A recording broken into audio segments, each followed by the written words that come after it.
फिर दिन हुआ,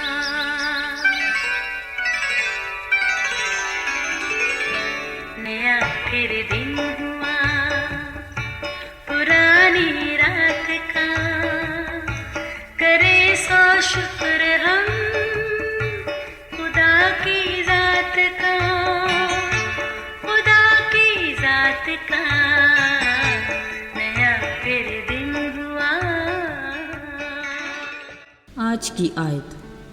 मेरा दिल खुदावन में मगन है, मेरा सींग खुदावंद तुफैल से ऊंचा हुआ। पहला शमूएल 2:1 आयत। अजीज़ो औलाद हर वालिदैन के लिए खुदा की अनमोल नेमत है जो दिल की खुशी और घर की रौनक कहलाते हैं। वालिदैन की खुशियाँ बस अपनी औलाद तक महदूद होकर रह जाती हैं और उनकी ख्वाहिशात का महवर भी उनके बच्चे ही होते हैं। वो अपने बच्चों के लिए इस कदर हसास होते हैं कि खुद में रही कमी बेशी वो अपनी औलाद में हर सूरत पूरी करने की आरज़ू करते हैं। एक बार मेरी दोस्त ने बताया कि जब मैं छोटी थी मेरे वालिदैन की ख्वाहिश थी कि मैं डॉक्टर बनूं। वो मेरे भाई को बिजनेसमैन बनाना चाहते थे।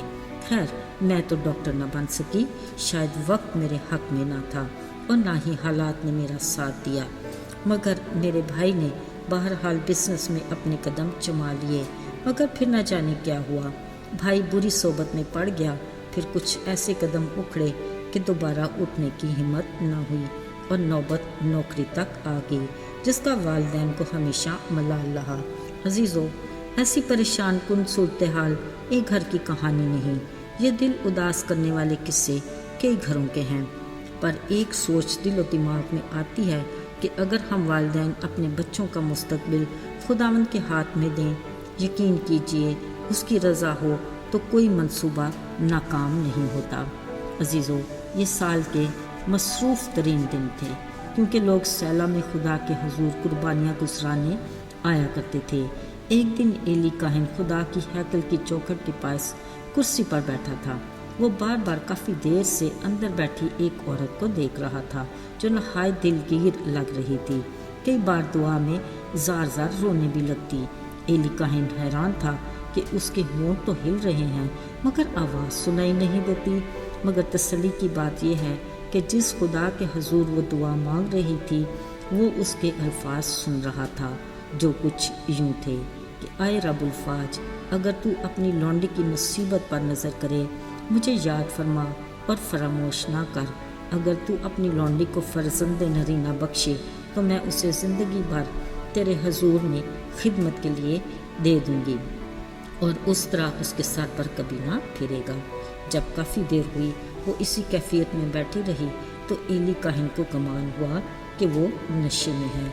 सो उसने उससे कहा, उठ, तू कब तक नशे में रहेगी? अब कहीं उसकी आवाज़ आई। उसने कहा, आए मालिक, मैं गमगीन औरत हूँ, मैंने खुदावंद के हुजूर अपना दिल उंडेला है, मैं तो अपनी फ़िक्रों और दुखों के हजूम में घिरी हूँ। अब एली काहिन को एहसास हुआ कि जो उसने उसके बारे में सोचा वो बिल्कुल उसके बरक्स था। सो उसने उससे कहा, सलामत चली जा, इसराइल का खुदा तेरी मुराद ज़रूर पूरी करेगा। अजीज़ों, कलाम मुक़द्दस में लिखा है कि इस दिन के बाद उसका चेहरा कभी भी उदास ना हुआ। हाँ, ये औरत हन्ना थी जो अल्काना की दूसरी बीवी थी जिसकी सौतन बे औलाद होने के बायस उसे अक्सर छेड़ती। इस सबब से वो अक्सर उदास रहती। मगर अब खुदा ने हन्ना की दुआ सुन ली और एली काहिन ने भी उसे दुआ से रुखसत किया। लिहाजा खुदा के ठहराए वक्त पर उसके यहाँ बेटा पैदा हुआ जिसका नाम शमूएल रखा गया, जिसका मतलब है खुदा से मांगा हुआ।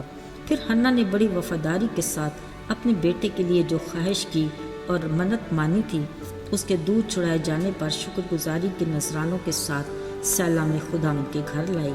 तब वो बहुत ही छोटा था। हन्ना ने एली काहिन को याद दिलाया कि मैं वही औरत हूँ जिसने यहाँ खड़े होकर इस लड़के के लिए दुआ की थी। अब मैं उसे ज़िंदगी भर खुदावंद को देने का वादा किया है।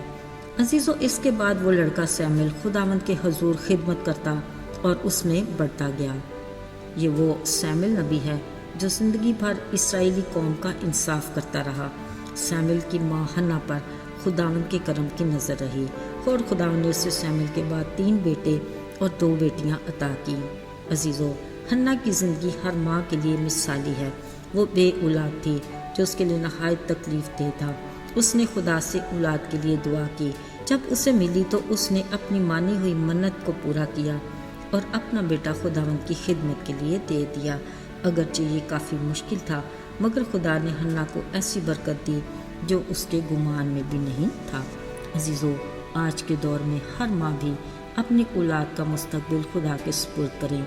अजीज़ों, अगर आज के दौर की हर माँ भी अपनी औलाद का मुस्तकबिल खुदावंद के सुपुर्द कर दें तो खुदावंद का फ़ैसला और इरादा ना सिर्फ बच्चों के लिए बल्कि वालिदैन की ख्वाहिशात के मुताबिक होगा।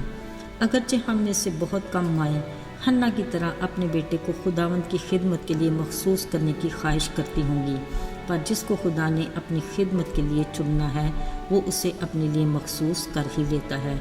आज हमारी कलीसियाओं में बहुत से ऐसे खादिम हैं जो खुदा की तरफ से उसकी भेड़ों की गलाबानी के लिए चुने गए, जो अपनी जिम्मेदारियों को बड़े एहसन तरीके से सरअंजाम भी देते हैं, जिसके नतीजे में खुदावंद का बदन तरक्की करता महसूस होता और दिखाई भी देता है।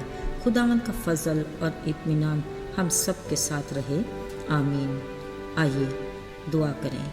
जिंदा जलाली आसमानी बाप, लश्करों के रब, हम तेरे शुक्रगुजार हैं तेरे रहम और तेरे फजल के लिए जो हमारे ईमान को और भी मजबूती अता करता है और हमारी आस और उम्मीद को कभी टूटने नहीं देता। हमारी ख्वाहिशात को अपनी मर्ज़ी के ताबे रख ताकि हमारी ज़िंदगी तेरे नाम को इज़्ज़त और जलाल देने का वसीला बने। यीशु के बाबरकत पाक और मुबारक नाम से मांगते हैं, हमें अता कर। आमीन।